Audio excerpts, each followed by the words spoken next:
Good morning and welcome to our second day of discussing the place of carbs in the life of a Christian. Today it's all about potatoes. That may sound like a very strange subject coming from the church, so I'll start with a little anecdote. 20 years ago, I weighed 10 kilograms more than I do now. My blood pressure was too high, and I was regularly having episodes of back pain. Studying the nature of starches became a consuming interest, and is part of the reason that now in our mid-70s, neither the good wife nor I take any medication. It's all about taking good care of the temple where Almighty God dwells. The lower back still troubles, but only occasionally. A disciplined set of exercises means it's infrequent.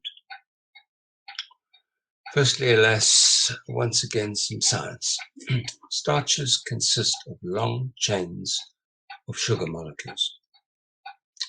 When digested, beginning with thorough chewing in the mouth, and then in the small intestine, they form glucose, which is absorbed into the blood and fed to the liver for processing. Too much of a good thing, and you end up with diabetes and fatty liver disease. So are starches a bad thing? Some would have you believe that, and they should be avoided entirely. No bread, no potatoes, no butternut. The devil is in the detail. After cooking starches, if you then cool them overnight, bonds form between these long chains of glucose molecules, making them more difficult for the enzymes to digest.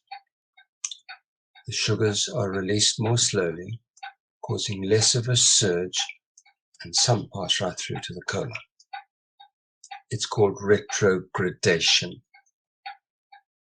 So if you are overweight and pre-diabetic, as I am, then allow your carbs to retrograde. It lowers the glycemic index. If you're planning a potato salad for the Sunday lunch, boil the spuds the night before and chill them overnight. And now for another anecdote. Some years back, a man who was seriously diabetic on insulin told me that he could eat new potatoes with little effect on his blood sugar. But those from cold storage meant an extra squirt of the medication. And so started a journey of discovery. He was right. New potatoes have about a third less starch. You should be able to scrape the skin off with your thumbnail. Best of all, grow them yourself. Commercially, they are sprayed with a very toxic herbicide called paraquat just before harvesting. Remember, blue zone people who live such long and healthy lives grow much of their own food. They wouldn't be exposed to highly glycemic potatoes from cold storage or paraquat residues in their food. Recommend you keep your craving for slop chips for the odd visit to the beach. They have a very high glycemic index, close to that of sugar, and deep frying in seed oils is inflammatory.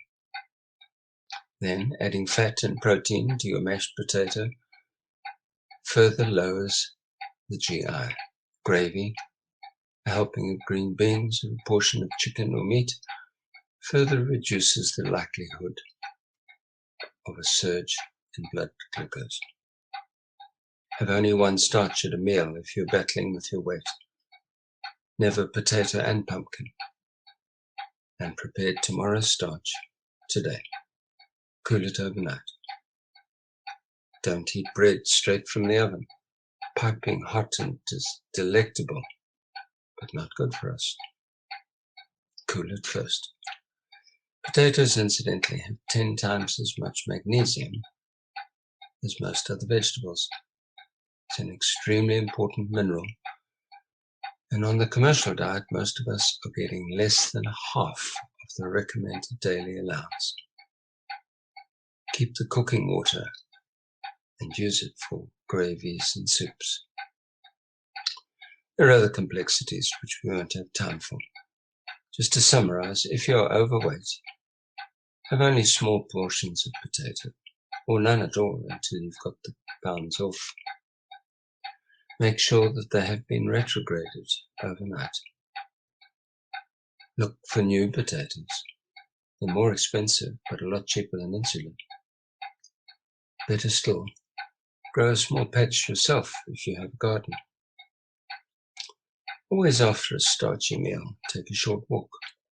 Much of that potato is turned into glycogen for the muscles, instead of glucose to be stored in the adipose tissue. In short, potatoes are good food, but there are certain important rules to be followed. Nothing is simple when it comes to godly food, and the devil certainly has his way of twisting it for the downfall of many.